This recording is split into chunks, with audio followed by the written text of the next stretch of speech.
Hello and welcome back to the 90's Mags podcast, your podcast for all things Newcastle United, hosted by two lifelong Newcastle United supporting buddies, myself, D-Man. I'm joined by my co-host Jefferson. How you doing, sir? What's happening? What's happening? Loved our very quick chat before we came on. Just gearing up for Christmas and that. So it feels like foot to the floor till we get to that point. But as always, good to be back in the house. How you doing, bro? Looking fresh. Yeah, Just I'm been all right, bad. man. Looking fresh, man. Yeah, man. I thought I'd get in the Christmas spirit, get my little retwist and that, and trying to keep it, keep it a bit, keep up with the Joneses and that. But we'll see how long it lasts, because boy, it just don't last long. So enjoy it while it can, bro. Enjoy it while it can. But yeah, I'm all right, man. I'm all right. Like I said, gearing up for Christmas. It's a busy period for us, for Newcastle. So getting into the swing of things, man. But yeah, as usual, don't forget, like, comment, subscribe, all that good stuff. Tell a friend to tell a friend. Help the channel grow. We're trying to get to 500 subs as soon as possible. 500 and up. But yeah, man, share it with the people. If you enjoy what you see, let the people know, man. Spread the word. Spread the good word with 90's Mags. It helps us grow, helps the algorithm and all that. And also, obviously, once this is done, please leave a comment, because the comments help as well. It's the comments that really make a difference after the show. But don't forget, get involved in the chat as well. So, because we've got a few bits to discuss. We've got a few people in the building already. Who we got here? We've got David. Big up, David. He said, "Evening all. Happy for 3 points, but what a dross game that was." Indeed. Kante. Big up, Kante. He said, "Any chance of being on time?" Why? I was busy. Sorry, Kante. I was busy.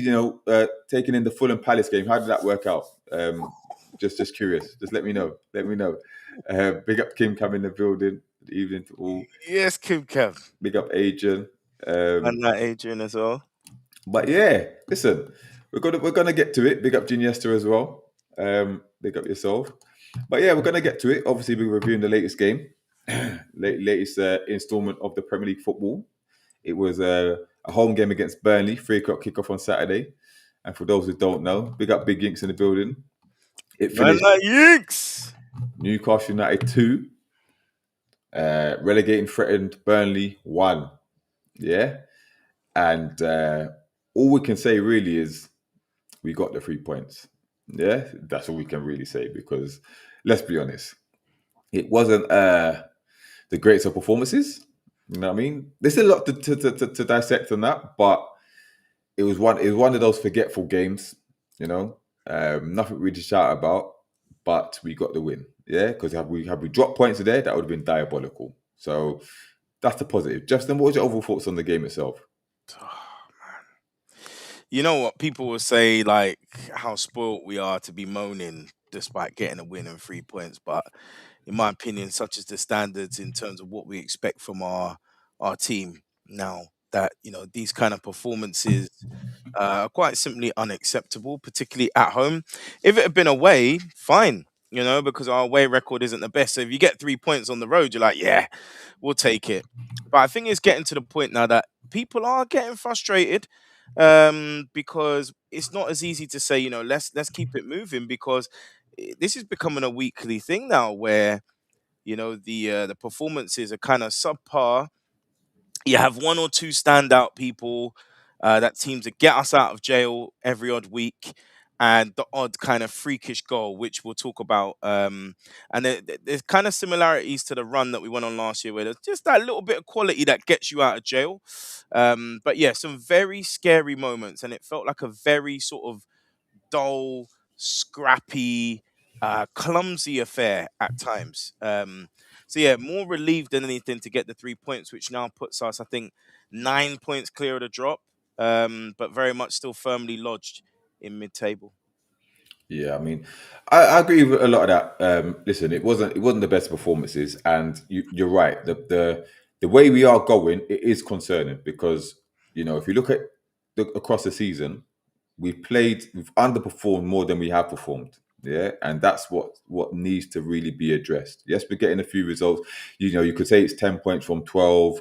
I mean, seven wins in 9 or something like that is, but that is papering over the cracks. Yeah. Now, I wouldn't really compare it to last season's run that we won, because we actually played well last season. When we went on that run, we played well. We deserved all the wins that we got. But this one, don't get me wrong, a 3 o'clock kickoff at home to Burnley. are you really expecting, a great swashbuckling performance? No, but you're still expecting better than what we put out yesterday. And yes, we deserve to win the game, but let's be honest, we could have drawn that, given that chance that they had at the end of the game, which we'll talk to as well. So we seem to be having issues with seeing games out comfortably. Yeah, and that's the biggest worry for me. Yeah, because you're not going to play well every game. And especially the teams that you should be beating, you're not really going to turn. We're known for turning up against the bigger teams, but you want to just get the wins against the lower teams, but you can't be scraping it. You know what I mean? This is what this, and there seems to we're 15 games in, I think it is, and there's still no real clear identity what we're trying to do.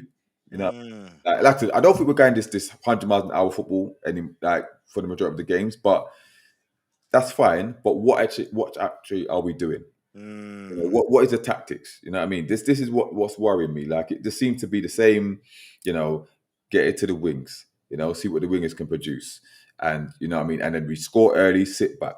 You know what I mean? And that's not really where we need to be. If we're gonna actually move up the league table. Now, you said obviously we're clear of relegation. I'm not really looking at that. I'm saying that we're 3 or 4 points off fourth place, which is promising. But if we're going to get there comfortably, we can't continue performing like we did yesterday. You know what I mean? So it papered over the crack yesterday, but it's no surprise that we won. But yeah, I expected a better performance. I didn't expect us to wipe the floor in like a 5-6 nil or anything like that, because Burnley, they are quite good defensively, and they're going to sit back anyway. But like you said, the fact that he took a freak goal and a penalty to put them away is the most worrying thing for me. mm. You know what I mean? It's big up. We got some more comments. Janessa said yesterday's second half highlighted our weaknesses, lack of technical ability throughout the squad, which is very true.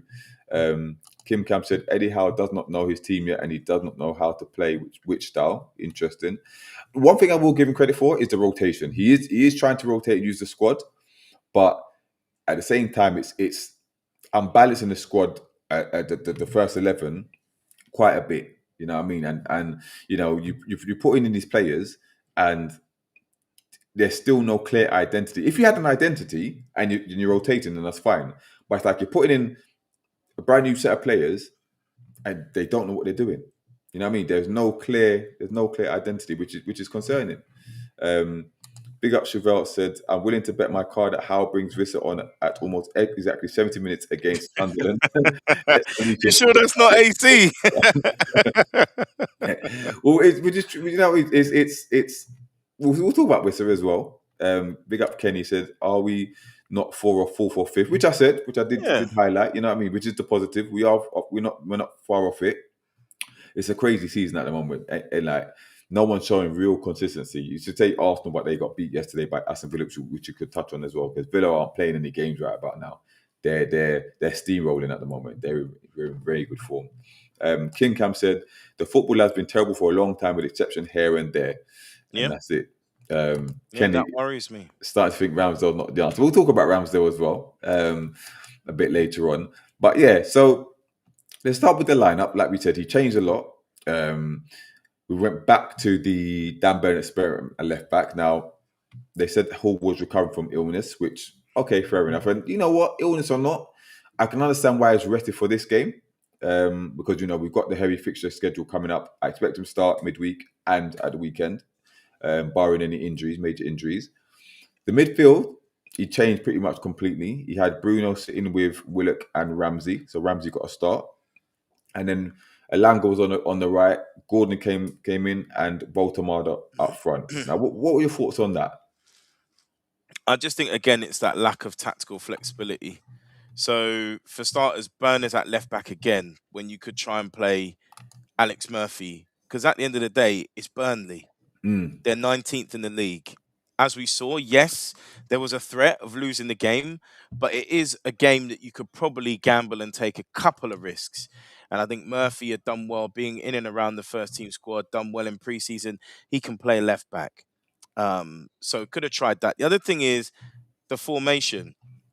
So we're pretty much a 3-4-3 in possession anyway, you could argue, because Tino pushes up, Dan Burn tucks in. So why not just start with three at the back? And then I don't think many people would argue, because if Dan Burn is left centre back, that's a different proposition. And actually having Tino higher up, it shows automatically that you're kind of looking to be a little bit more attacking with your intent. Obviously, Willock, he's got legs. We talked about rotating the squad. This is the kind of game you want to throw him in. And of course, we've been asking for Ramsey to be brought back into the side. Again, good game to do that. So seeing Elanga there, Gordon, these guys have pace. This is the right team you want them to be running at, and provide, their defenders with a real test. Give them something different to think about compared to other games that we've been playing recently. Yeah, I pretty much agree. I didn't have much an issue with the starting lineup itself. Like you said, it was good to see Ramsey get a start. I think Willock has done enough in the last couple of games to get a start in this particular game, which I thought which was good to see. You're right about Alex Murphy though, because if you can't put him in a game like this, then when are you going to put him in? You know what I mean? He's basically making up the numbers on the bench. You know what I mean? And this was a time for me personally to see how he does. Give him 60 minutes. You know what I mean? To see how he does. And if he's struggling, then you take him off. You know what I mean? Because the way we played, especially in that first half, we knew that we couldn't trust Dan Burn, up the pitch. So we're just playing down the right hand side a lot of the time. You know what I mean? Feeding it to Elanga and whatnot. And it was unbalanced. Yeah. I think, see what Alex Murphy offers, because and also we've got this heavy fixture period. Is Dan Burn going to play every game? The guy's 33, 34 years old. You know what I mean? Like, he has to be rested at some point. You know what I mean? If you're not going to drop him, at least you'll rest him. You know what I mean? But we'll see. We'll see. But yeah, so the game starts itself now. I've only seen the highlights and stuff, and I listened on the radio as well, and it seemed like Burnley made the better start because I think they were causing us problems from set pieces, from the corners early on. And I think they had one shot early on as well. Tino seemed to start very slowly. Two blunders. Yeah, two blunders very early on, which could have cost us, which was disappointing to see. Now, obviously, Burnley, after that, we grew into the game, started controlling it, and I think the first opportunity was it. I know Elanga had a couple shots. One of them he curled wide, which was pretty good later on in the first half. Gordon hit the post, which was a decent move once he won the ball on his back. Weaker foot as well. It was a good strike On his weaker foot. And obviously Ramsey set up Boltamada for a snapshot early on as well. So clean off the line. Yeah, we were putting on the pressure. Without really putting the feet to the metal, what you call it. We wasn't really going for it, but we were creating chances, creating opening, especially against the low block, which was encouraging to see. And then we still couldn't break the deadlock, and then obviously the first goal comes. Yeah, and let's talk about this goal, right? because we've seen Tonali, we've seen Miley whip those balls in from the corner. Tonali's had one cleared off the line previously against Man City and stuff. Do you think that's a deliberate play now that we're trying to integrate into our play? Well, it would have been an interesting one if Bruno ran over maybe to the set piece coach. This new set piece coach we've had, to see if that was anything they'd been trying. Like you pointed out, I think it was Miley against Everton actually nearly scored from a corner. So it could be something they're practicing, but I do think it was a bit of a freakish goal, and they didn't really cover themselves in glory. I think it's Walker. He's not even on the line. If he's on the line, he's got it effectively, isn't he? So, but look, when you see him go in, it's a rare feat. Seeing a goal straight from a corner, so I don't blame Bruno for celebrating that one. Yeah, he was going on like he meant it. Bruno's like the celebration was just like, I'm that guy, innit? I'm that guy. But listen, great goal. I mean, to whip it in, I think is a deliberate play to put it in that area. I did look at the replay for Dubravka should have done better, but I did see Gordon kind of put him off a little bit with a little sly little nudge on him. But yeah, Dubravka had to be stronger there. And big up MB79. He said Bruno tried the near post second time round, cheeky. So yeah, and Giniesta said it was a set piece routine. Gordon and Burn made sure to box in Dubravka, which is true, which I saw as well. So fair play to them. But we go 1-0 up, and then the sending off happens. Right now, great through ball to put through Elanga, who was causing them problems, by the way, on that right hand side. It was good to see him against the low block, not just the typical counter attack. And he's doing his bit, whatever. Now he's gone through and he's been fouled. Right now, I don't think anyone can argue with the red card because the goal scoring opportunity. Right. Would you trust Elanga to finish that if he'd gone if the defender lets him?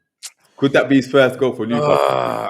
He looked frustrated as well, by the way, when he Yeah. was trying to pick himself up off the floor. Like, come on, like, why did you take me out? But based on what we've seen, is very, very poor finishing. And bearing in mind, he only got 6 goals for Forest last year, so he's not the most prolific of wingers. Mm. Yeah, I don't think I'm not saying he wouldn't have got it on target, but I wouldn't have banked on him to score. What I would say is we've talked about it before. Potentially, Eddie should experiment with Gordon potentially playing left central midfield, because actually, what I've seen he's got in the locker, and we saw it quite a bit in the game against Benfica, and sometimes historically, is he'll drift inside and then players tend to follow him, which creates space on the overlap, which we could use if someone like a Lewis Hall was playing, for example. Mm. But he's got that incisive reverse ball, and that's what's caught them out and threaded it through the middle, which what we've said is our difficulty in terms of breaking down those low blocks is we're not doing that enough. There's not, the central players particularly are not doing that enough. Bruno tries every now and again, but we need to try and thread those ball throughs more. So we've seen that if you've got an out to in runner and you thread it through, that's the kind of threat you can get. So something for Eddie to pick up with and maybe try and experiment. That for me was encouraging, seeing that Yeah. little passage of play there. Yeah, yeah. And like King Cam said, Elanga was positive despite the mistakes. I agree. Like he never let the mistakes get to him, and he was trying. And he was troubling them. It was good to see. Ginesta said, agreed. Gordon is underrated. Is an underrated playmaker. Pinpoint accuracy on those line breaking passes. Yeah, interesting. Which we'll talk about Anthony Gordon as well, because I thought he had a very good game yesterday. So yeah, they go down to 10 men. Now. Yes, we know that when a team goes to 10 men, it can be harder to break them down. But given the fact that this was Burnley, I thought that we'd put them to the sword. Yeah, I thought we'd get the encouragement, and then obviously just on a stroke of half time, we get the penalty decision. Yeah, now both penalty decisions, the referee failed to spot. By the way, which I don't understand how he failed to spot either of them. Yeah, Shocking. but they were both bad, blatant handballs. But the first one, the Burnley guys handled it. Obviously, he's gone to VAR. No denying it's a penalty. Now, again, Gordon's stepping up to take the penalty. Now, do you have an issue? The fact you're shaking head is a silly question. Do you have an issue with it? Is Big Yinks in the house still? Man is stat padding. All right. So when we get to the end of the season and it's like, 12 goals for Gordon. What a good season. Like 8 or 9 will be pens. But I just think there's something in there about if Voldemort, I know Vis has come back, which we'll talk about later, but if Voldemort is meant to be one of our key attacking players, he has to take the pen. He's the centre forward. And it's him that needs to get the numbers up. I think I've had enough of us kind of patting Gordon on the back like, there, mate, you'll be fine. We've got your back. Do your job. Your job is to assist, not to score. I mean, well, of course, we want him to score as well, but you know what I'm saying? The centre forward should be taking this. So I do wonder what goes through Voltemar's head, like thinking, what's going on here? Why aren't I, taking these? I don't know what's going on. Obviously, listen, can't have a go because he scored. Yeah, And in good recent penalty, by the ones, way. he has scored. Yeah, good Yeah. penalties. If that's giving him confidence, fair enough. But it's something we need to get on top of, that the centre forward should be taking those penalties. Link is laughing because he understands. You need to copyright it, Yinks. You need to copyright it, mate. Adrian said, to be fair, Gordon's been nailing his pens. And like I said, it was a very good penalty. It'll be interesting to see if he misses one, what happens then? Who gets the penalties as well? Because like I said, Vis is back. Baltimore taking penalties before. It'd be interesting to see if the baton gets passed on. Yeah. But, it looks like right on time, big up win. He said, designated penalty taker are exactly that. So, and he's a dedicated penalty taker. So it is what it is. And like I said, it was a very good penalty. I don't think any keeper's stopping that. Like, he's taking it with confidence, which is good to see. And the fact of the matter is he scored. So, Adnan said Gordon will always be the king of Tyneside. Deary me. But yeah, listen, we go 2-0 up on the stroke of half time. But like I said, I expected more goals in the second half, at least one more, just to make it, out of sight. You know what I mean? They could start ring the chains and stuff like that. But obviously, the third goal didn't happen. Now, that second half was the only positive for me in that second half was Johan Wissa. The fact that he came on and got some minutes and he looked quite lively. But talk to me about that second half as a whole, because to me, that's unacceptable. Unacceptable. I mean, we've seen it happen before, isn't it? Particularly last season. The particularly the first 10 minutes of second halves are very drab. A few times we've been punished. So it felt very much like the ghost of the past had come back to haunt us a little bit. And it starts getting a bit scrappy. Standards are dropping, passes are sloppy, energy looks a bit withered, and you're just thinking, what is going on? You're at home, you've got the crowd behind you, you're playing 19th in the league. Normally, we would be like sharks in the water smelling blood, but something wasn't quite clicking there. And I don't know if that's like a mentality thing. I'm not saying they should be G'd up like it's a Champions League final, but you know, season ticket paying fans from all over really deserved better than what we saw. And then obviously as you get towards the end of the game, it gets even scarier. So, we're going to be tentative, aren't we? Thinking, look, the worst is going to happen because we tend to make it harder on ourselves. Do you think there was an air of dare I say arrogance going into the game because it's Burnley? Because I understood that it's my understanding that there was quite a few spare tickets on sale before the game. Yeah, so maybe fans thought we can just turn up and win the game. It's Burnley, whatever. But I mean, I think Gordon hit the woodwork again in that second half. Yeah, good strike. Good strike. Yeah. Other than that, like I said, I think Vis had an opportunity when he could have squared it. Maybe I think it was when he came on. But yeah, like I said, other than that, we didn't really don't get me wrong, Burnley didn't really pose anything as well, but they had the 10 men. You know what I mean? And was it there was one he got involved in the build-up, laid it back across? Yeah. Was it no, it was Bruno, I think. Bruno did his Trivela. Trivela Yeah. But yeah.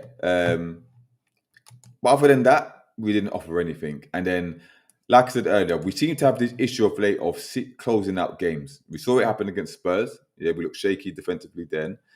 And, we give away a silly penalty later on in the game as well. And obviously Ramsey's handled the ball, which I don't understand why, because Ramsdale's claiming that gives Burnley an opportunity to get back into the game.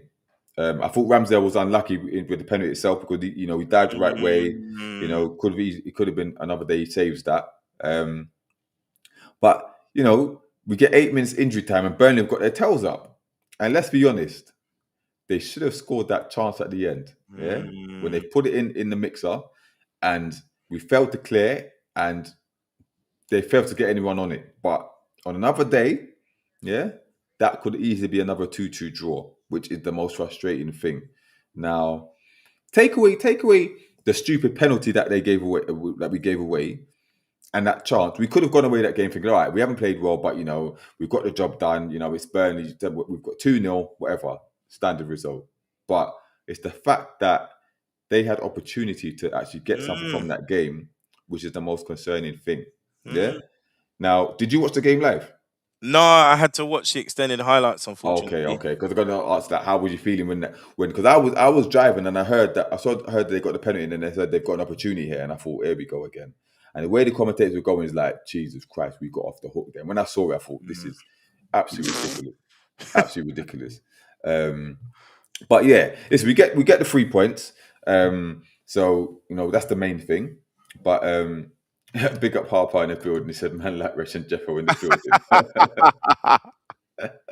I tell you a funny thing. Like just on that quickly, I was on this podcast last week or the week before with and Scorcher was on there. Yeah. And if those who know the history between Scorcher and Wretch, in it, yeah. So when he saw me, I see him do a double take, and he looked kind of confused about the whole thing. And I'm thinking, if you think it could be sticky in it. Oh no. Yeah, but yeah. Mighty Win says on another day it could have been 5-0. In what way, bruv? In what way? Which clear-cut opportunity do we provide to make 5-0? I mean, the one that Ramsey, he gets a poor touch on it. Yeah. You can't really call that a chance because he's not really. Obviously, Gordon's created it by cushioning the header, but again, it's what we're talking about. It's very scrappy. in front of goal, and I think Voltemada, there's at least 3 players in front of him when he has the strike. So you could argue it's not really a clear cut chance on goal. Yeah. The thing is, though, Win as well, you've got to remember, like, I would say for an 18-month, 2-year period, aside from flashes of brilliance from he who shall not be named, some clinical finishing from Barnes, we've really lacked that quality up top. And we have been caught out on the break, and we have been punished with lapses of effort, energy, or concentration. So it's very easy to be like, oh, we could have got this. But I think the team, the manager are open to scrutiny at the moment. And I think people are speaking in their droves to say, oi, what is going on? Like, we expect better than this. Like I said, there's only so long you can say, well, we got the 3 points, let's move on, because we're showing that we're not learning these lessons. And then if we come unstuck against better opposition, well there you go figure. So, Well, let's look at it now. We're sitting now on 22 points. Now, if you look at all the way up to fourth, Crystal Palace on 26 points. Yeah.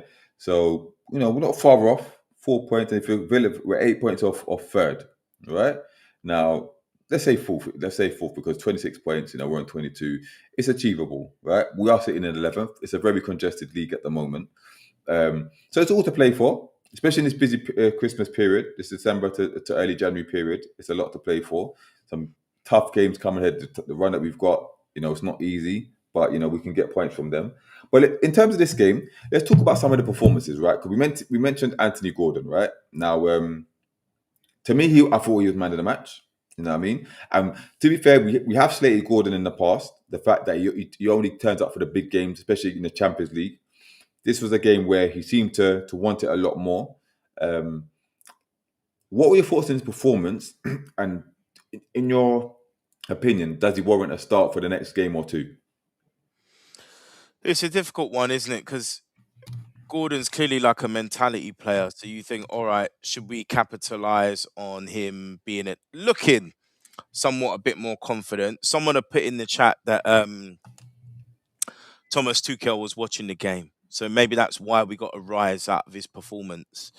It's a glass half empty and a glass half full, isn't it? Because on one end, you think, well, he's one of our highest paid players.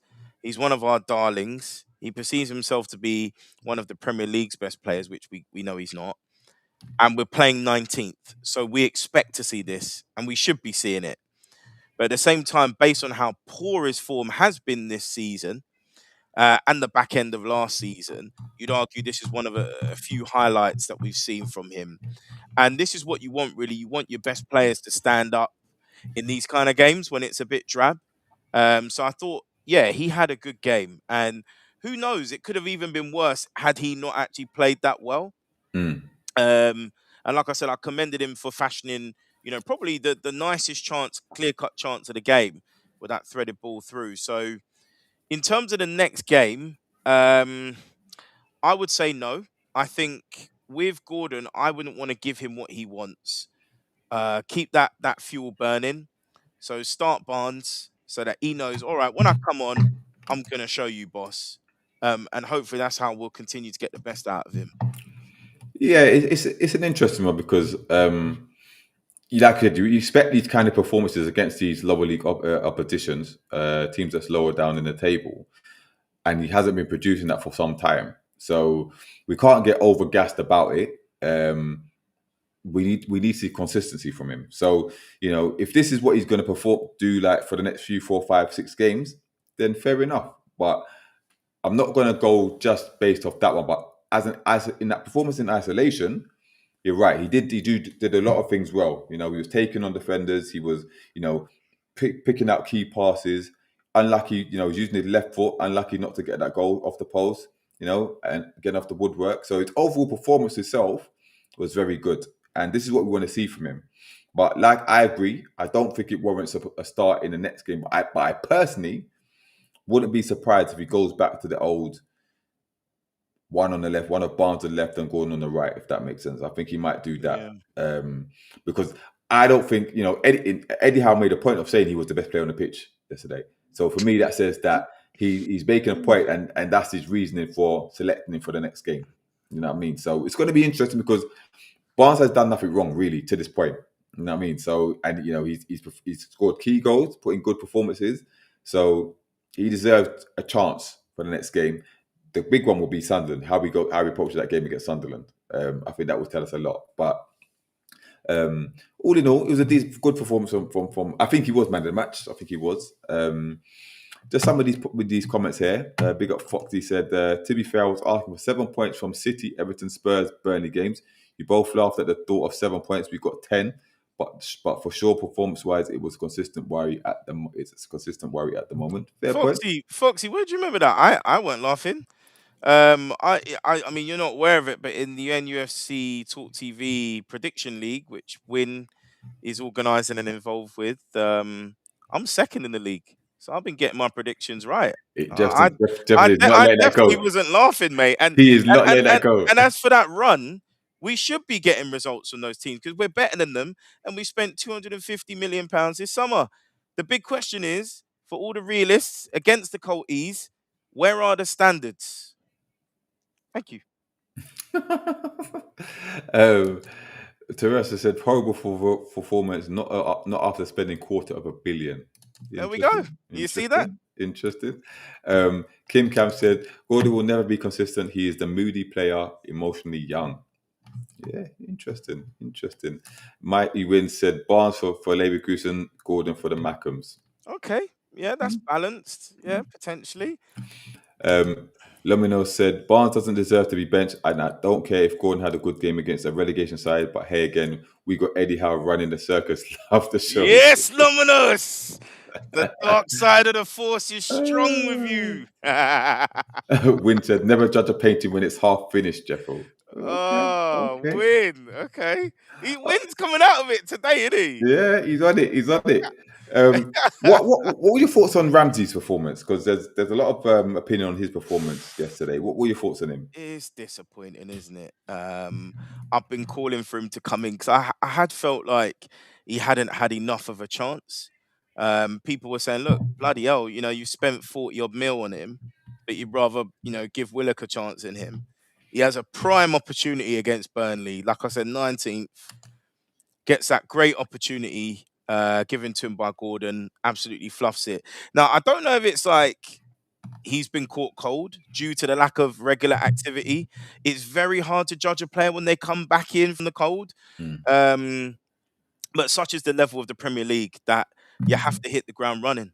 So hopefully he'll get another opportunity to put things right. Otherwise, at the moment, the move isn't looking like a good one for him. And I think there were times it looked like he was pushing a bit wide when we needed a little bit more cover inside. I think Ginesta made a remark around Bruno potentially having to do too much. So that means defensively, you're not quite giving us potentially what Joe Linton would give us. So I think jury's still out on him. Okay. Just quickly, Foxy said, before the City game, did such a break, you were asking who's still howling. I said, depends on these next few fixtures and expecting at least 7 points. Jefferson most definitely laughed. Okay. Maybe I did. Jefferson and Demon, what are your thoughts on De Zerbi as the next coach? He's a coach who will get us playing attractive football, in my opinion. Look how we built Marseille with a low budget. Okay. What do you think, D-Man? That's no, De Zerbi's a good shout. An interesting one. It's an interesting shout. I just don't think he's going to leave Marseille. That's my thing. I mean, I wouldn't be opposed to it, but I just don't think he's going to leave there. I don't think. Look, Lominos, what do you think about Fabregas? There was some interesting videos floating about on social media about his, tactical analysis of the game, and he looked highly intelligent. I was quite impressed. What would you make of Fabregas coming? I don't think he would, of course, but that's one I'd like to see. I'd like to see Fabregas. But yeah, on Ramsey, listen, it wasn't the best of performances. Let's be honest. I think there was something there. What you said about getting a consistent run of games in this team. Unfortunately, he's not going to get that because Howe's chopping and changing every game. So I don't think he's going to get that. This was his chance, to make an impression. I didn't see his work off the ball. I can't be honest. I didn't see it. But you talk about the chance that he missed. I'm going to give him a blind because he actually got into that position. It was good to see him getting into that position. and maybe on another day he does better with it. Maybe it's the rustiness. He did fashion out that chance for Voltamado as well, the snapshot. Yeah, So he had a couple good good bits. cutback, wasn't it? Yeah. Yeah, but he should have done better with the chance that he got. One person I do want to give a shout out to Joe Willock, because, like I said, I think he's performed quite well since he's come back into the team. There was a long period where we were thinking, I'm not saying he should stay, but there was a long period of like, what is this guy starting for? Like, he needs to go immediately and stuff like that. So it seems to get slowly but surely getting a bit of his confidence back. And I thought he played all right yesterday. For what I saw, I thought he did okay. What are your thoughts on Willock? It's good to see him fit, and it's good to see him sprightly running around, getting involved in key points of the game. Obviously, again, we want to see the Willock we know and love in terms of those reaching those higher levels. But he's another one that I think needs a consistent run of games. He almost needs to kind of build up to it. Um, I feel that he does lack in technical areas, and this is the profile of player we should be looking at.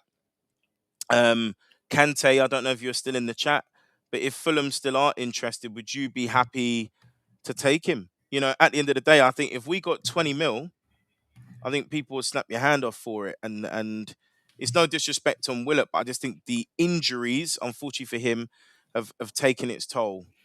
Okay. MB said, to be fair, Willock has upped his game since Ramsey has come in. And Dan said, Ramsey's a top player. I've seen him lots before. He looks very slow now. He used to be lightning fast. Interesting. Win said, chopping and changing or rotating. Listen, he is rotating. And that's one thing I do give him credit for, which I did at the beginning of the thing. He's rotating the squad.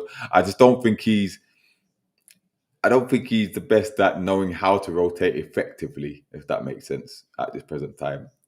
It still strikes the case of, does he know his best team, or is he rotating? I'm not so sure. But listen, it is what it is. It is what it is. We've got the squad, he's using it, so we'll see. Let's talk about a big talking point, which has been over the last couple games, is Aaron Ramsdale. Yeah, because like most Newcastle fans, we were saying, listen, it's time for Pope to be dropped and Ramsdale to come in. Obviously, Pope's had this injury now, which has been very conveniently allowed Ramsdale to come back in. What's your thoughts on his overall performance so far, and what was your thoughts about the performance yesterday? It's a bit mixed, isn't it? I mean, there's been some real highlights where he's made key saves, but from an attacking point of view, we've seen how he's been able to add to that dynamic, quick distribution. But I think what's difficult is those lapses in concentration. I mean, people are still blaming the defense for the second goal conceded against Spurs, but you still feel like, could he have done better with that? I think what's key with Ramsdale is that link up with the defense.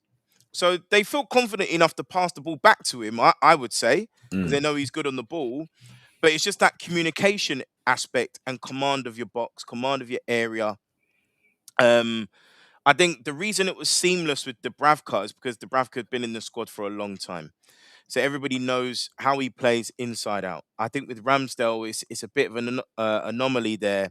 They need to build that relationship. That might take time. But will he have enough time by the time Pope comes back? That's going to be the issue. The other thing is, if you look, we slightly changed the defense with Cher coming in as well. Do you see what I'm saying? Yeah. Between Cher and Tiao, I don't think they've played together that much. You start to get a bit unsettled at the back, with these changes. So I will give Ramsdale the benefit of the doubt. I still think it's too early to make a judgment call. I think overall it has been positive, but we want to see a bit better. Long term, he's probably not the answer, and we do need to look to get a proper goalkeeper in the summer. Yeah. Tony T said Ramsdale looks nervous. Listen, I agree with everything we said there. Like, I think, first of all, it's too early to cast judgment on him. He does what he brings in, the way we change the way we play, the calmness of defense, being able to pass it back to him, play from the back, even simple passes that he does effective that Pope can't do. Yeah. We start on the front foot the way he plays with passing with the feet and stuff like that. You're kind of losing in terms of, like you said, his commanding presence in the box. Pope is more commanding in the box. I know Pope's been a bit dodgy at the time, but overall, Pope's more commanding in his box. Ramsdale still looks nervy when he's coming to claim the ball, especially when he's trying to punch it. Yeah, he seems all And at why sea a lot don't of they the time. do the double-handed punch? I still I don't don't. get the single hand because sometimes it's not accurate. Yeah, If you're because gonna you're punch, swinging. do the Yeah, double-handed punch. Do you know what I yeah, mean? and it does put us under pressure a lot of time. And the last couple of games, the long ball into the box or the set piece into the box has caused us to look a bit nervy.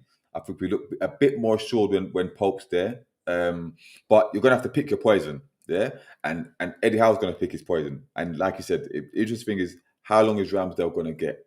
You know what I mean? Before Pope's back, because if Pope's somehow back for this derby, yeah, who does he select for that one? Because I don't know. I don't know. But I do believe Ramsdale needs a run of games. And you're right, he's not the long term answer. So whether it's a case of, you bite, you activate his loan clause, whatever, to a permanent transfer, get rid of Pope and sign a better keeper, or you send him back to Southampton and you buy a better keeper and have Pope as your number two. So either way, we need a better keeper next season. But for now, it's going to be one or the other. I personally will stick with Ramsdale just for the way we play, just the way we build from the back.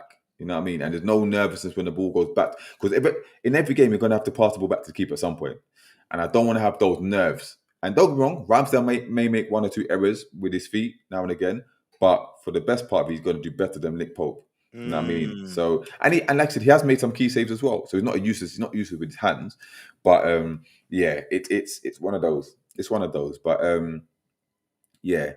Just quickly on Fabian, what have you made of Fabian share? Because I'm not really convinced about like since he's come back into the squad to start 11. What's No. your, what's your what's your thoughts on him? It's very evident. We saw last season his legs are gone, and even his legendary passing isn't quite at it. Mm, Um, he looks out of sorts, and he might be another one that needs a run of games.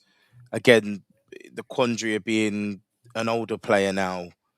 You need to build your kind of rhythm, and obviously, he was renowned for having that key relationship with Burn in that central position. But he's been asked to play left centre back, having games off, then coming in his right centre back channel, playing with a partner he's not familiar with.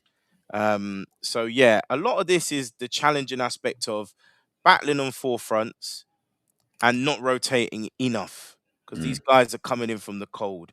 I think the FA Cup coming could be a good opportunity for some of these players to get more games potentially, and maybe in the EFL Cup as well.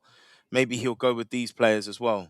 Um, but yeah, these games can be few and far between in order for them to get their rhythm. Okay. Keep the comments coming in and smash the likes as well. Make sure you smash the like button as well. That would be a big help. But yeah, appreciate all the comments that's coming through. Agents ask for those with good knowledge what potential top class goalies are out there, because I'm tired of this James Trafford being linked to us Jesus, every single week. is it you got? Is it Restes from Toulouse?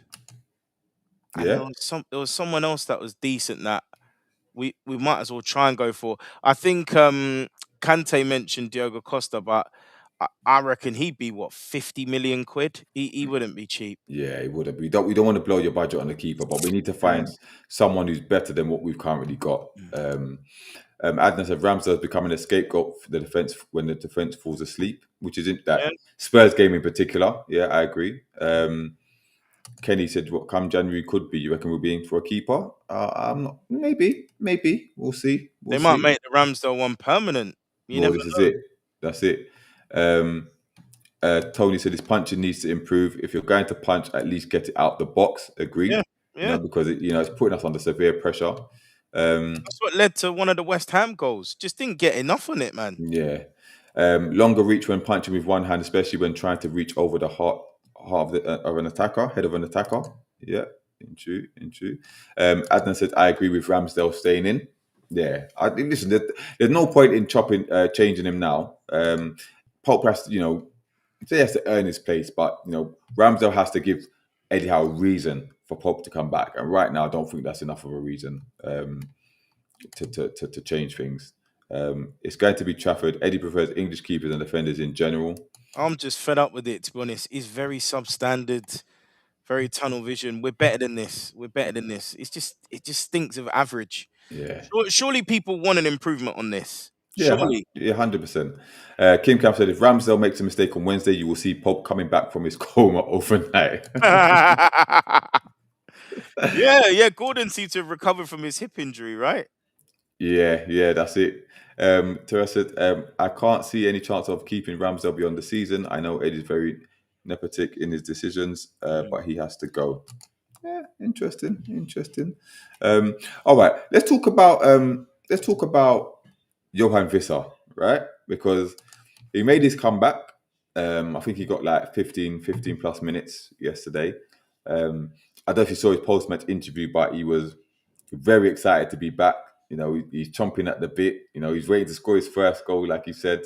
One thing that made me laugh is that he hates the after match stretches and run. He said he don't see the point of it, but the club know better, so he's going to go with it. But what's your thoughts on his performance, his small cameo, and are you excited to see what he delivers moving forward? Do you think he's going to deliver moving forward? What's your thoughts? Listen, I think any striker that comes in, particularly one you've paid money for that had the season that Vissa had, it's going to give the rest of the squad a lift. So that goes without saying. And, big up Nick Voltemada because he's tried his best from the start of the season to help carry the team forward in that striking position because we saw without a striker how difficult it was. Now, actually having a nine that can come in, okay, he's more of a poacher type, but it shows that in that final third, if it is in the mixer in the box, we're going to have someone that could potentially finish these chances. It gives us a bit of a way forward, and it also gives us a bit of hope as well, because even if he's slowly introduced as a substitute, it's another option. It's another option. So it could potentially add another dimension to our game. Obviously, when he gets fit, we would like to see him and Voltemada play together, but very encouraging to see him come back because I remember early doors people were worried that the injury was worse than first feared, Mm. particularly where we received the payment from FIFA. Yeah, You paid his know, wages on that. Yeah, 'cause when that yeah. happened with Michael Owen, it was curtains, wasn't it? So yeah, Just say big up the catch up, big up catch from the catch up. Check out that channel. They're very consistent with their work. Very entertaining as well. I jump on there quite regularly as well. Catch, as you're still there, he's an Arsenal fan, so I know he's currently hurting right about now. But like you said, smash the likes, people. It does help the channel grow. It does help the channel. We much appreciate it. Adnan said, bro, Vissa's game is amazing. Wow. And also, Teresa said it's too early to comment on Vissa's performance. No, I don't think it's too early. We're not saying based on that he's going to set the world alight. But you can see to me, he looked fitter than I expected him to be. He's a dynamic player. He plays on the shoulder a lot as well. It's good to have that person, that striker that's going to be in the box more often than not. Yeah, and like I said, the link up play was quite impressive. He looked quite dynamic. Yes, he wasn't fit. You could tell that afterwards he was blowing, but that's going to come with more game time. But it's going to be interesting to see because Desi he replaced Voltemada yesterday, and I think that will happen for the next few games.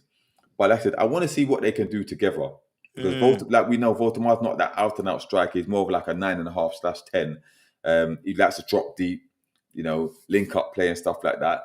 It'd be interesting to see if Eddie plays them together, and if he does, who does he sacrifice? You know what I mean? Because does he just have two holding midfielders? 4-2-3-1, whatever he does, whatever that. What does he do? 2-3-1 would be perfect. Yeah. Like I said, he could get away with. People might not like this, but dropping Joe Linton, put in Gordon as the left central midfielder because I think he could play there, and then having Visser on the left side, but more of an inside forward. So not as a winger, an inside forward in the same way that Sadio Mane was for Liverpool. So you're making those out to in runs. So it gives us that option to play it through. And then obviously out of possession, you kind of end up as a kind of sideways 4-4-2 in a way. Big, That's big, how I hope it work. big up Carnell, by the way. He's a coach at Ruben's club, Oh, basically. big up, Yeah, big big up, up, kind of. It's under big up. eights. Yeah, they had a good result today. His son's a Newcastle fan as well, so big up Carnell. He said, "This will be huge for us. We need him starting games ASAP." Now, that's what I was going to ask you. What game do you see him actually starting? We've got Leverkusen, we've got Sunderland, then we've got Chelsea, then we've got Man United. Where does he start for us? Because bearing in mind that Eddie said he's not going to bring him back until he's really fit to play a substantial amount of minutes, like and as in starting. So when Yeah, do you think he's going to start the game? maybe Man United, because that's end of the month, right? Yeah, So that's Boxing Day. Yeah, yeah, that's possible, and I think it's important we don't risk it with this player. yeah. So important. You know what? First of all, Adnan said, "How fast Vissa look compared to everyone, even Ramsey and Bruno G. He's 28, what a machine." Listen, we know Vissa's got pace, and he's only going to get quicker once the fitness comes together.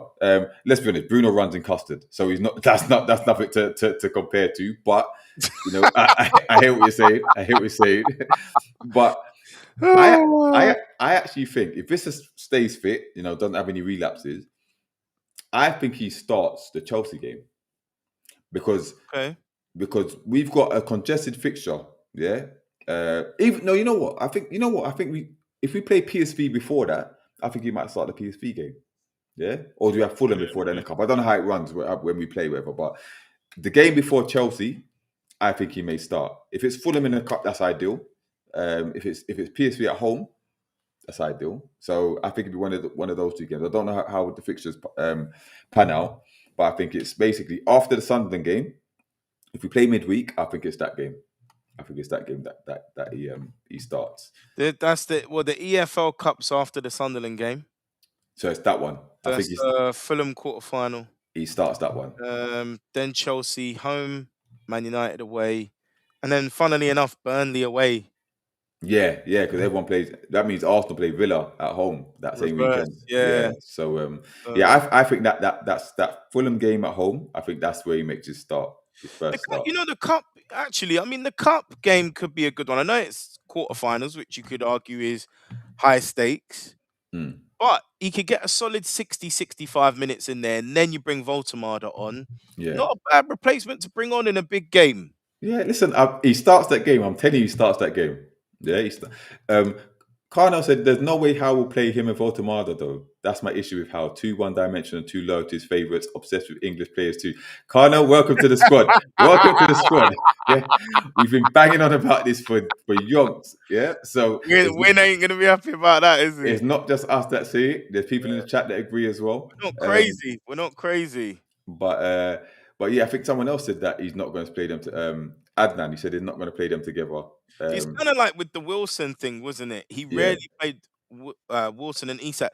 But the difference is, let's be real. Let's be real. Um, Voltemada is not a direct replacement for Isak. Visser isn't a direct replacement for Isak. We never really replaced that number one striker because Visser for me isn't a number one striker. He was the Callum Wilson replacement, and that's why we were in for Larson and somebody else, right? I think we need another one, and I think it will be interesting to see if Asula goes if we get another one because I actually don't think Visser's like the number one. Someone pointed out that he actually played left side more than he did through the middle, and that's correct because if you think about it, probably Brentford at their best, they're Tony through the middle, and Buemo on the right, Visser on the left. So yeah. I hear what you're saying, but in terms of Eddie Howe's team, I think you don't pay how much you pay for him? 55 million. 55. You're not paying 55 million on someone who's not going to be an out and out number 9. Yeah, given the amount of goals he scored last season from that central position, because when Bremer was on the right hand side, yeah, he will be that number 9. Yeah, I agree that I don't think he's going to play Voltemada as often as we would like because it's Eddie Howe, which I think he could do and I think he should do. But he is going. Remember, he wears the number 9 shirt. He's going to be our number 9. Yeah, he's going to be our number 9 for the next 2-3 seasons. He's going to be an out and out number 9, in my opinion. Adnan said he reckons he starts the Sunderland game. Kenny said it's Man United. Yink said it's Chelsea. So there's a range of opinions. with the Mackham stay. So Winner, you saying he's going to start against Sunderland, or you think he's going to come on and do the job? That'll be wild. Yeah, it'll But be there are these rumors, though. I think there'll be another striker to come in, because there are these rumors about Asula. the Asula Leverkusen. Is it Leverkusen? It's Leverkusen, isn't it? Yeah, Yeah, the yeah, Leverkusen deal being revived. If he's yeah. going out, someone's got to be Oh coming no, in. I agree. So I all of a agree. sudden, you've got three strikers, although Three one of them. strikers, Do you see but what I'm saying? yeah, but I think we're gonna get more of an Asula type of development striker, like maybe a South American Ross Wilson doing his job in, getting a South American in to get game time, like Chelsea Well, they're Esteban, isn't after it? this. There's two South Americans apparently we're after, isn't it? One of them is it like 70 million or something? Yeah, I heard Release that. clause. And then there's another one that's got like a high release clause. I'm thinking, are we gonna pay this for these guys? But wouldn't put it past them. Have you seen this comment from Kenny? He said, "I'm starting to agree with Jefferson. I'm going to lay down in a dark room." Sooner or later, they all turn to the dark side. Kim Cam said, "I hope we don't struggle to fit Wissa into the team as it's not rocket science." Kim Cam, what would your attacking lineup be? Would you play Voldemort and Vissa together? And if so, who do you sacrifice? Is it Joe Linton? So you play Tonali and Bruno in the two, and then you play the three Voldemort with Gordon and someone, or Barnes or someone on the right side and Vissa up front? Like, let me know. Let us know. That one thing's for sure, that 4-3-3's got to change. It's got to change. Before it was because of the midfield, now it's because of the strikers. I think again, this is where Eddie will prove his mettle. I think some fans that are starting to turn against him, if he shows that flexibility, I think people will be a bit more patient and give more time. But I think for some people now, where they've reached the limit, is the rinse and repeat. I think if he sticks in that 4-3-3 now, because think about it, it's not just about accommodating Voltamada or Vissa. We know that it will bring out the best out of Bruno and Tonali. And Yeah. you know what? You might even be able to squeeze in a Miley in there. Well, you might get the best out of Alanga. You might Yeah, get the best out of you never Alanga know. with those two. You All know of a what I mean? sudden, you have a more forward-thinking, positive, attacking team, and then obviously, barring any mishaps, you play your best back four. We're looking a bit more solid. You know what's going to happen though, isn't it? Like, touchwood, but Volmar is going to get injured, so the Wizards going to play all these games, and you're not going to see them together. You know how it goes, bro. Please, You know how no. it goes. All right, so listen, we've got the Leverkusen game, and we've got the Sunderland game. Now, Tony had a quick question. He said, "Can you give a quick prediction for the rest of the league games for December, which we'll talk on, and the minimum requirement points?" So we'll get to that afterwards. Okay. But these two games, Leverkusen and Sunderland, do you see us winning both of those games? Obviously, there's always a possibility, but I'm gonna say no. I see anything between 2 and 4 points. I think we'll win one of them potentially. Do you think though that we need the wins from both to set our season up moving forward? Because remember, we want to ideally, given the position that we are, we want to qualify in the top 8 of the Champions League, right? And if we beat Sunderland at the weekend, we get close to the top 4 and we go above Sunderland as well. Yeah. So to me, it's important, it's imperative that we get the win from both of those games. If not, I say a draw away to Leverkusen ain't a bad result, but we have to beat Sunderland. There, would you agree? Yeah, I think so. I think it was Win pointing it out earlier this week that actually, well, because of what happened in Marseille, we might be under pressure to get that win in Leverkusen now. I think we still got a strong chance of playoffs, but I think we might need one more win just to be sure, But I think, of course, we'll take a draw, but PSV is not a given. And then PSG, we're not going to win that game. I don't care what anyone says. There's no. Oh, no, that's a write-off. That's a write-off. So maybe going for a win in that game would be huge. Even the Sunderland game, as much as we want to win it, if we come out with a draw based on how we've been playing recently, you can't frown too much about that. So I think as long as we win one of them, can be quietly pleased with that. Such is the standard at the moment, in my opinion. Just a quick one. What do you think? What do you think? They're saying about Asula, the links are to Frankfurt, not Leverkusen. It's Frankfurt. Okay. Listen, I think, like I said, I think the loss against Marseille, I think if we'd got a point there, then it would set us up for this Leverkusen game. But to me, we have we cannot lose. We can't lose. Yeah. Now, I'm not going to throw my toys out the pan if we get a point, because I think we should be able to beat PSV. We're at home against PSV. Yeah, we're at home. Yeah, So that will basically be very similar to the same position we were in against Milan, isn't it? yeah, We knew that we had to win. So yeah. for Eddie particularly and the team, that'll be coming full circle. Potentially win that game and we're through. Well, don't get me wrong. We'll get to the playoff round regardless. I think even on the You point that we are now, I really? think You we'll get. think so? Yeah, but there's 24 teams or something that get through to the playoff round. Yeah, it's a top 8 that go automatically through. Yeah, the rest of them are in a playoff, right? So you want to finish as high as you possible you can to be seeded in the playoff. I think that's how it goes. But we will get through to the Okay. next round. Make no mistake about Okay. that. Okay. So there's less pressure in that respect. But you want to get the position that we're in. We are capable of getting a top 8 because I think we can get 6 points from the next 2 games. Yeah, It's and that's what we should be possible. aiming You for. can't, It is yeah, you possible. can't rule it out. And you're Yeah, right. That's the standards we should be having. yeah, It reminds me very much. Remember after we won the cup and Eddie just said, "I want Champions League." yeah, yeah, You want that kind of mentality. Is like nothing else but win will do, and then yeah. see where we get to. All right, so let's talk about the December fixtures, right? Because if I'm not mistaken, we've got Sunderland, we've got Chelsea, and we've got Manchester United. Yeah, those 3 games. Because Man United is on Boxing Day. Mm. Do we play anyone else before that? After that, sorry. I don't think we. Let me have a quick Well, look. after Boxing Day, Yeah, we won't play we've on the got 30th or the 31st. Burnley, yeah, on the 30th, yeah, On the 30th. 30th of December, yeah, Okay, all right. So that's 4 games then, yeah.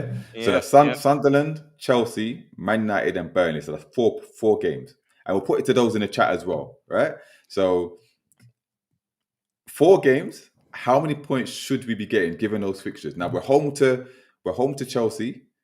We're home to. Is that it? Because we're away to Burnley, we're away to Man United, and we're away to Sunderland. So it's 1 home game, 3 away. Yeah.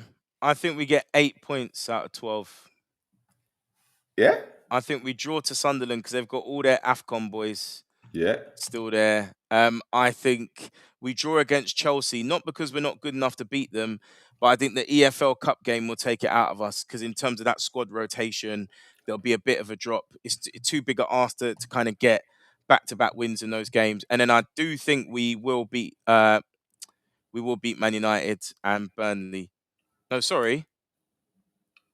Did I get that wrong? Chelsea Yeah, got yeah, Chelsea yeah. 2 draws and 2 wins. Yeah. So I do think we'll beat Man United away and we'll beat Burnley. and Chelsea. Chelsea, I think, will be a draw because it comes off the back of the cup game, the quarterfinal. Okay, okay. I say this is the optimist in me, isn't it? So let me see. I think we beat Sunderland. Yeah, that's 3. I think we beat Chelsea. That's 6. I think we draw to Manchester United. I think that's 7. And I think we beat Burnley. So 10 Wow, points. 10 points. 10 points from 12. Yeah. Interesting. And I think we beat Fulham in the cup. And I think we draw against Leverkusen. Interesting. Okay. Yeah, yeah. So another little mini run. Like, obviously not straight wins, but undefeated. Yeah, yeah. Interesting. Maybe it's optimism in me. But yeah, that's what I think. So D-Man's gone for 10 points. I've gone for 8 points. Let's see what we got in the chat. So Kenny said that's 7, not 8 points. What's he? Tony said 7 points, minimum 7 points. Did you say 2 wins or 2 draws, Jefferson? Yeah, 2 wins and 2 draws. Yeah, That's 8 points. 8 points. Yeah. NFC2 said 9 points. So 3 wins and a loss. So what games are we winning there? If you say 9 points, what games are we winning? Geordie just said minimum 6, but I think we get 7. Okay. Niall said 8 points for me. He's thinking similar. Geordie said that's so optimistic. Listen, Listen, you have to be optimistic, innit? He's earning a reputation now. He's the balance. He's the balance between us. I try to keep it balanced. um, so Foxy said, I think we beat Leverkusen but lose to Sunderland in a typical away performance. Wow, We that can't. would be something, wouldn't it? Because you've got the high highs of, yep, we're through, looking forward to the next round, and then bang. And could I don't know, would that be the end of Eddie if he loses that game? Let's be honest. Yeah. First of all, Carnell said I predict 6 points away form is going to kill us. MC said Man U, Sunderland, and lose to Chelsea, Estevado. Yeah, Okay. Esteval's crazy at the moment, isn't he? You say he's crazy, but if you look at his stats, He's, he's not that great, bro. I mean, he's not had many he, starts. he looks impressive He though when does you looking see for him. it. Does. Like every time he's on the ball, you feel like it's similar to like Lamine Yamal. You feel like something's gonna happen. He's gonna do something, you know. Yeah, wins last. What's going on here? All of a sudden, on the back of a poor performances, you've gone all optimistic. You know what? And Uh, I am basing it on the fact that we always beat Chelsea at home anyway. Yeah, the fact that we'll get the 3 points against Burnley. The fact that it's a derby, we cannot afford to not perform against that one. And who's the other one? Who's the other one I said we beat? Play Man United. That's a point. Because Man United, they're not the Man United of last year where we knew we was going to win there.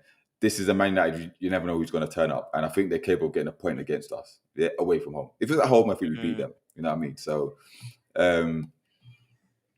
hard to predict. That's the thing. It's going to be hard to win everything because you've literally got three different priorities there in the space of a few games. You got Champions League, you got League Cup. I mean, that's the thing. With people aren't even talking about the League Cup. Would people be upset if we lost to Fulham and went out? But I would. but if we won the rest of the games or got really positive results, I wouldn't be. I hear you. Because the league and the Champions League for me is more important this season. They are important, but the fact that you can get to a semi-final and the fact that you lose at home to Fulham, no disrespect, Kante, but nah. Like we can rotate that squad and still beat them, in my opinion.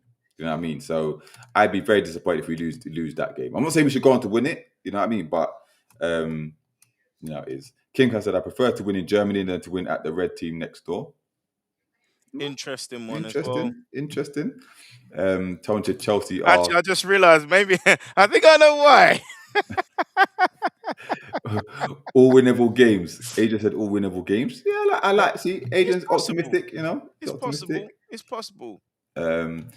Foxy said beat Fulham in the cup. Sunday will be our negative result in the next 5 games. That's also very possible because they've got the AFCON boys. They're keen. Yeah. They're keen for the game, and it'll be interesting to see Eddie coming up against this manager because he is a bit of an unknown, and I think some teams have been coming unstuck against his tactics. Yeah. Do you see what I'm saying? Now, so Jefferson and Demon have joined the Happy Clappers. Absolutely. Listen, don't get him started. Do not get him started. I will never be a culty. Never, mate. I am never going to be brainwashed out here, mate. No chance, yeah? I'm like Darth Vader to this shit. You know what I mean? Oh, God. Foxy says Sunday will drop like flies in the league when AFCON is on. A lot of people are banking their hopes on that one when the players go to AFCON. You never know. I mean, realistically, though, looking at the league, they got 23 points. Effectively, they probably need another 5 wins to stay in the league.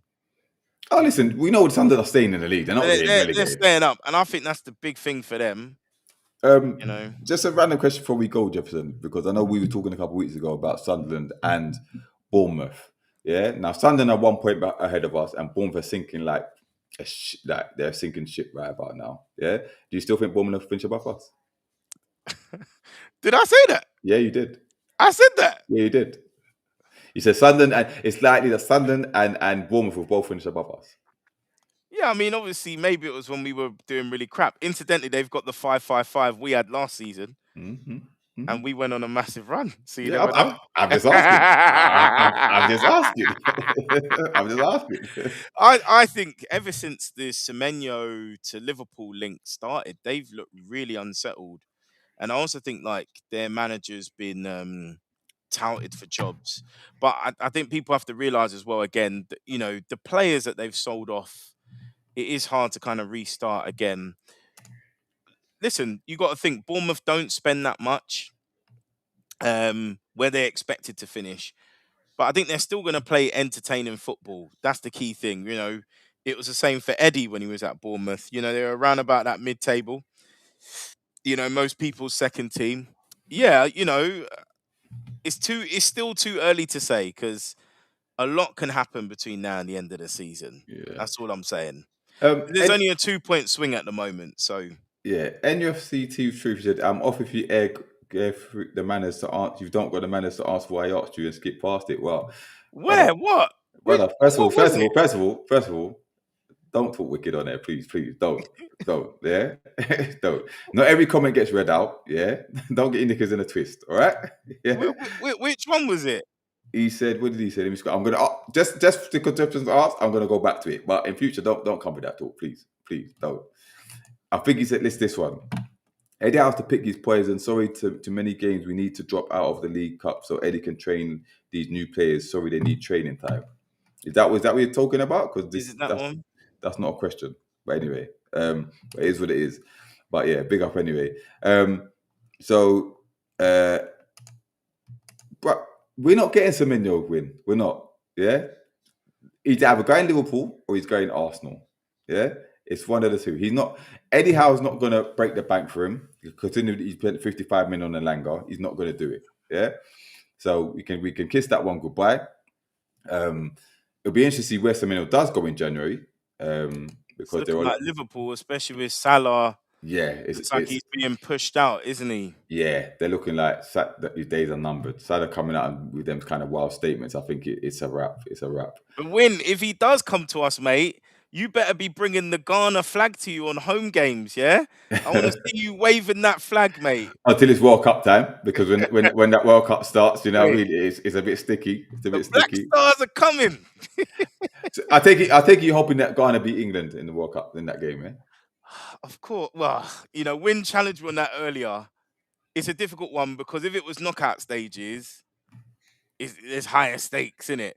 But yeah, I think I'm going to back the Black Stars. You know what I mean? I mean, it's a win-win, whoever wins for me. But who knows? We might cover some World Cup games. That'll be a good one for us to cover, D-Man, if we're about. You never know. Yeah. A little watch along. That'll be a fun one. That'll be interesting. But yeah, listen, we're gonna leave it there. We've covered quite a lot. We'll be back to review the Leverkusen game. Hopefully, 3 points are on the cards. But yeah, thank you all for joining the chat. Thank you for those who've tuned in for the first time. Share with your people, like, comment, subscribe, and all that good stuff. And also, like I said, if you could post a comment afterwards. Once the video's been posted, please let us know because that helps the channel grow as well. But yeah, big up to everybody. Much appreciated. And we'll see you probably on Thursday, I believe. But yeah. Until then, we're out. Peace.